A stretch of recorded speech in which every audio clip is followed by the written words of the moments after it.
cutters. Sisi ni wakata gogo wa kawaida. One day, siku moja, as I was in the forest, nilipokuwa msituni doing my business, nikifanya biashara zangu, trying to break the woods, nikijaribu kukata magogo using my axe, nikitumia shoka yangu. A very incident happened to me. Tukio fulani lilinitokea. My axe fell into the river as I was trying to cut. It slipped out of my hand. Shoka langu lilianguka likaingia kwenye maji ninapokata gogo. I cried and cried a lot. Nililia na kulia sana. A very desperate woman. Nilikosa matumaini. I sat down. Nikakaa chini. And I couldn't do anything. Na sikuweza kufanya chochote. In a very good luck, kwa bahati nzuri, a fairy appeared. Akatokea malaika. So I stood up. Hivyo nikasimama. And I was very amazed. Na nilikuwa nimeshtushwa sana. What is she doing here? Anafanya nini hapa? Then she said, kisha akasema, poor woman, mwanamke maskini, why are you crying? Kwa nini unalia? Then I said, kisha nikasema, as I was trying to cut the wood, nilipokuwa nakata gogo, my axe fell into the river. Shoka langu likadumbukia kwenye maji. And I had nothing else to do. Na nilikuwa sina chochote cha kufanya. So the fairy said, kwa hiyo malaika akasema, I'm going to use my magic to help you. Nenda kutumia uwezo wangu kukusaidia. At first, mara kwanza, I couldn't believe in her. Sikuweza kumwamini. But as she entered into the river, lakini alipoingia kwenye maji, I started believing in her. Nikaanza kumwamini. She went into the river. Akaenda kwenye maji. Deep inside there. Ndani kabisa kwenye maji. And then, kisha, she came up with a gold axe. Akaja na shoka la dhahabu. Aren't you surprised? Hamshtushwi. A gold axe. Shoka ya dhahabu. I was like, that is not my axe. Nikasema, ila si la kwangu. Mine was just a mere one. La kwangu ilikuwa la kawaida tu. Just a normal metal. La kawaida tu. So she went deep into the water again. Hivi akaenda chini kwenye maji tena. And came up with a silver. Na akaja na axe ya fedha. I was very surprised once more. Nilikuwa nimeshtushwa tena. And I told her, that is not my axe. Na nikamwambia, hiyo sio ya kwangu. Mine was just a mere metal. La kwangu ilikuwa ni chuma ya kawaida. So she went deep into the water again. Kwa hiyo akaenda tena chini kwenye maji. And came up with my axe. Na akaja na shoka yangu. I rejoiced. Nilifurahi. And I was like, yes! My axe is back. Na nilikuwa safi. Shoka yangu imerudi. Then, kisha, do you know what followed? Unajua nini kilifuata? Can you guess? Unaweza kufikiri? You won't believe this. Huwezi kuamini hili. My honesty saved my day. Uaminifu wangu uliokoa siku yangu. I was given both the 3 axes. Nilipewa zawadi za hizo shoka zote 3. Because I was honest, kwa sababu nilikuwa mwaminifu. So the fairy told me, kwa malaika kanambia, I'm going to give you the gold axe. Nenda kukupa shoka ya dhahabu. The silver axe, shoka ya fedha, and your axe, na pia na ya kwako. So from that day, kuanzia siku hiyo, those axes changed my life. Shoka hizo zilibadili maisha yangu. I sold them, niliziuza, and I remained with my mare, na nikabaki na ya kwangu ya kawaida. So I became very rich. Hivyo nikawa tajiri sana. This afternoon, mchana hii ya leo, I want to leave you with only one message. Nataka niwache na ujumbe mmoja. Always be honest. Siku zote kuwa mwaminifu. For honest is the best policy. Kwa kuwa uaminifu ni sera bora. Without honest, bila uaminifu, how could the world be? Dunia ingekuwaje? Everybody could be lying and everybody could be in a very negative way. Kila mmoja angekuwa ni mtu hasi na anayedanganya. Honesty is very important. Uaminifu ni muhimu sana. All of you say with me that honesty is very important. Wote semeni uaminifu ni sera bora. Thank you for your time. Asanteni kwa muda wenu. Tip 6.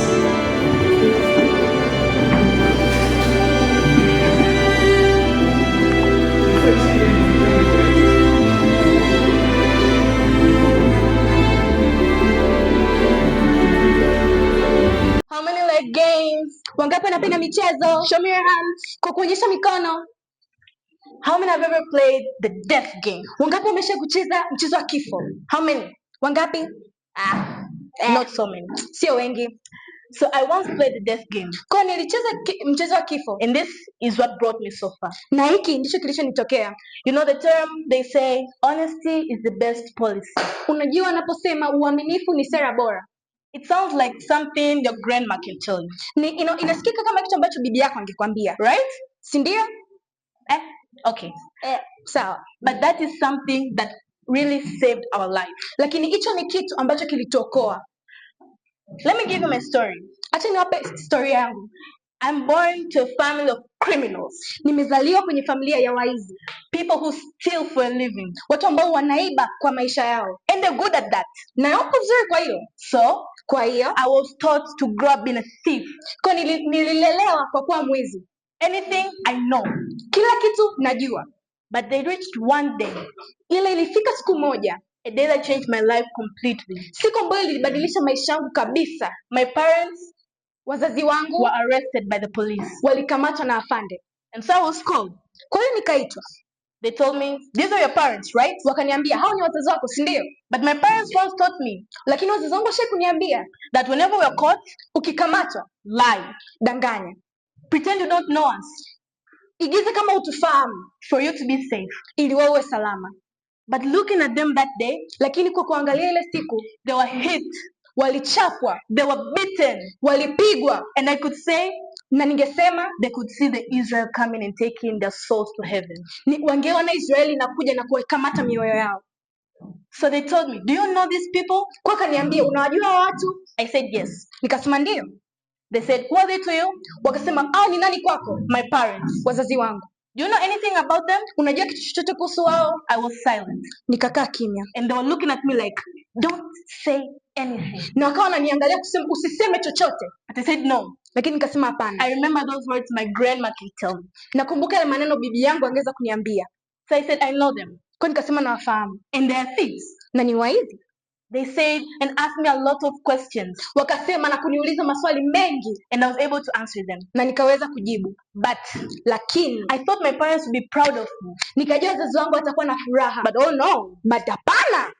When we went back home, tulivyorudi nyumbani, before they were taken to jail, kabla hajapelekwa jela, this is what happened to me. Hiki ndicho kilichonitokea. They hit me. Walinipiga as if I'm not their child. Kama mimi sio mtoto wao. I tried to tell them. Nikajaribu kuambia. I was trying to save you. Nikajaribu kuokoa. But they weren't listening. Lakini hawakuwa nisikiliza. They said you didn't hear what we were saying. Walisema haukusikiliza nilichoambia. So I'm hit. Kwa nikapigwa, badly wounded, nikaumia vibaya, and after that my parents were taken to jail. Na baada ya hapo wazazi wangu wakaenda jela. And my life has never been the same ever again. Na maisha yangu hajaikuwa sawa toka hapo. But I remembered one thing. Lakini nikakumbuka kitu kimoja. One thing that kept me going. Kitu kimoja ambacho kilinisukuma, that honesty, kwamba uaminifu is the best policy. Ni siara bora. So it kept me going. Kwa hiyo iliendelea kunisukuma, and I lived life, na nikaishi. And I tried to tell myself, na nikajaribu kujiambia, when I'm honest, nikiwa mwaminifu, even though my parents are jailed, ati kama wazazi wangu hapo jela, at least they didn't spend that long time. Ni bora hakuishi huko kwa muda mrefu. So I saved my parents. Kwa niliokoa wazazi wangu, even if they didn't see it. Hata kama hawakuiona. So what am I trying to tell you? Kwa ninajaribu kuambia nini? When it reaches a point you have to lie, ikifika muda inabidi udanganye. Honesty is the best policy. Uaminifu ni siara bora. Thank you. Asante.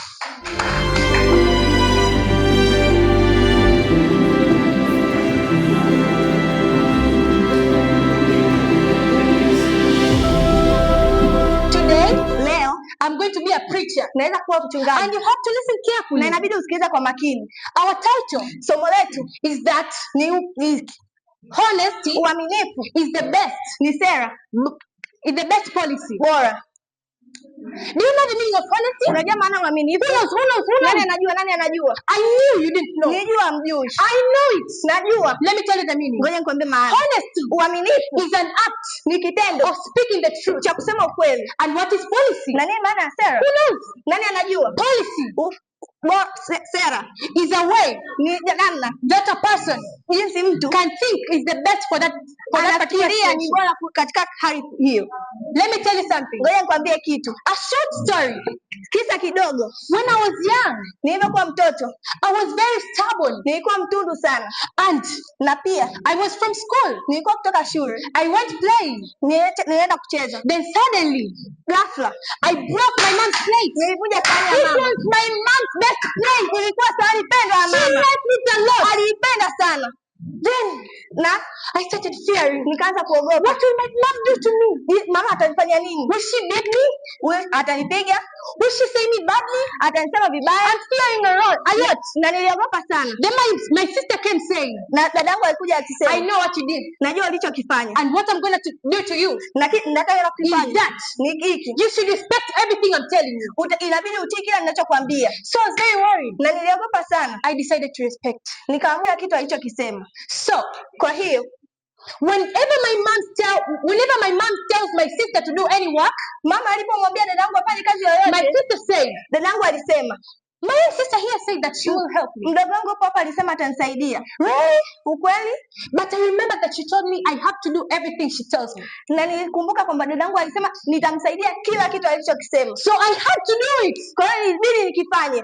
Then, when I was doing it, na kila nikifanya, I was very young. Nilikuwa mdogo. Some of the works, kazi zingine were very hard to me. Zilikuwa nzito sana. And I was like, oh my God. Na nilikuwa kama Mungu wangu. How am I going to do this? Nitafanyaje hivi? Then it reached the day. Na ilifika muda whereby ambapo I realized that niligundua, when will I live like this? Nitaishi hivi mpaka lini? When? Mpaka lini? I decided, nikaamua to go and tell my mom the truth. Kwenda kumwambia mamangu ukweli. Let me ask you a question. Nikuulize swali. Guess what? Chagua. What did my mom do? Jinsi mamangu alivyofanya. How did my mom reply? Mamangu alivyojibu. My mom forgave me. Mamangu alinisamehe. She forgave me very easily. Alinisamehe kirahisi. Then I was like, na nilikuwa kama, my mom told me like, I knew this. Mamangu alisema nilijua since before, kabla. But I decided to test your honesty. Niliamua kupima uaminifu wako. So, kwa hiyo I decided, nikaamua to start telling the truth. Kuanza kusema ukweli. And I said, why couldn't I just say this since before? Kwa nini sikusema hili tangu mwanzo? The lesson I'd like to leave you with today is that funzo ninaloachia leo you should be a person who is honest. Unabidi uwe mtu ambaye ni mwaminifu in everything, katika kila kitu. In everything you do, katika kila kitu unachokifanya. For you to be trustful by anybody who is around you. Ili uaminike na kila mtu anayekuzunguka. You have to be honest. Inabidi uwe mwaminifu. Honest. Mwaminifu. You have to be honest in everything you do. Inabidi uwe mwaminifu katika every work you practice. Na kila kazi unayofanya. And that will make you the best. Na hiyo itakufanya bora. And that will make you a better person. Na hiyo itakufanya mtu bora. And by this, na katika hili, we finish by saying, tunamalizia kwa kusema, honesty, uaminifu is the best policy. Ni sera nzuri. Thank you. Subiri. I left my pen here. Nimeacha peni yangu hapa. Maximum. You're taking my pen. Umechukua peni yangu. You're taking my pen, Maximum. I know you say no. Najua utasema because you know nothing concerning being honest. Kwa sababu hujui chochote kuhusu kuwa mwazi. My name is Dr. G. Jina langu ni Daktari G. My name is Dr. G. Jina langu ni Daktari G. I'm the greatest doctor. Ni daktari mkubwa at Muhimbili Hospital. Kwenye hospitali ya Muhimbili. After graduating, baada ya kumaliza mahafali, I stayed for 2 years. Niliishi miaka miwili. 2 years. Miaka miwili without being employed. Bila kuajiriwa. And later on, na baadaye, after asking for job, baada ya kuomba kazi in various hospitals, kwenye hospitali mbalimbali, I was called. Nikapata. I was called. Niliitwa. And then I was called. Na nilipoitwa, I was called at the greatest hospital in Tanzania. Niliitwa kwenye hospitali kubwa Tanzania. Muhimbili Hospital. Hospitali ya Muhimbili. So I went there. Kwa hiyo nilienda huko. And the interview started. Na interview ikaanza. And when it started, na ilipoanza, do you know what? Unajua nini? They came great people. Walikuja watu wakubwa. They came people who I saw myself so small. Walikuja watu wakubwa mpaka nikajua mwenyewe mtu mdogo sana. I couldn't compete with them.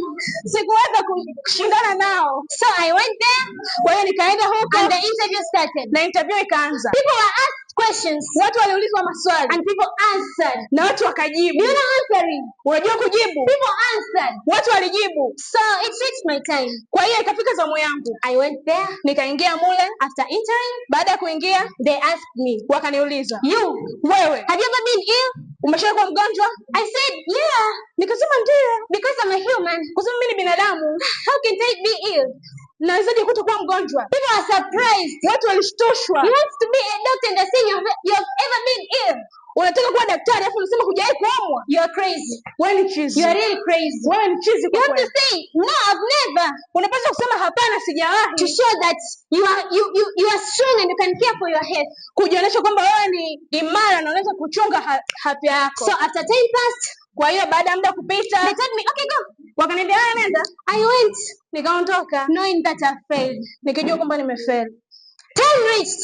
Muda ukafika. And then the time reached. Na muda ulipofika, the results were out. Matokeo yakawa nje. Suddenly. Kwa kushtushwa. Surprisingly. Kwa kushtushwa. Do you know what happened? Unajua nini kilitokea? Do you know what happened? Unajua nini kilitokea? I was the only person who was chosen. Nilikuwa peke yangu niliyechaguliwa. I was the only person who was among that list. Nilikuwa peke yangu kati ya ile list. So I was very happy. Kwa hiyo nilikuwa na furaha sana. Dear audience, watazamaji, I want to tell you one thing. Nataka niwaambie kitu kimoja. Be honest. Kuwa muwazi. Be what? Kuwa nani? Be what? Kuwa nani? Be honest. Kuwa muwazi. In whatever thing you do, kwa chochote unachokifanya, try your level best to be honest. Jaribu kwa kadri uwezavyo kuwa mwaminifu. It doesn't matter what will face you. Haijalishi utapitia nini. As you can see, na unavyoona, I'm a big doctor. Mimi ni daktari mkubwa. all over the world. Najulikana dunia nzima. Just because I was honest. Kwa kuwa tu nilikuwa mwaminifu. In whatever thing you do, kwa chochote unachokifanya, in whatever challenge you pass through, kwa changamoto yoyote unayopitia, try your level best to be honest. Jaribu kwa uwezo wako wote kuwa mwaminifu. Try your level best to speak the truth. Jaribu kwa uwezo wako wote kuongea ukweli. Even if you see, hata kama unaona that thing, hicho kitu will cause you into trouble, kitakuingiza matatizoni, be honest. Kuwa muwazi. Many people in our societies, watu wengi kwenye jamii yetu, take things not easy. Wanavichukulia vitu sio kwa urahisi. Someone is asked something, mtu anaulizwa kitu, and he or she says something, na yeye anasema kitu. But I want to tell you that, nataka niwaambie kitu, honest, uwazi is the best policy. Ni sera bora. Okay, now as you're sitting there clapping, you need also to be inspired. There are people who always think that they have nothing to do here at school. Their only way is getting into the class, waiting for the exam, and evaluation. There in this world, in the audience, you need to learn. We're going to have teams for the final later.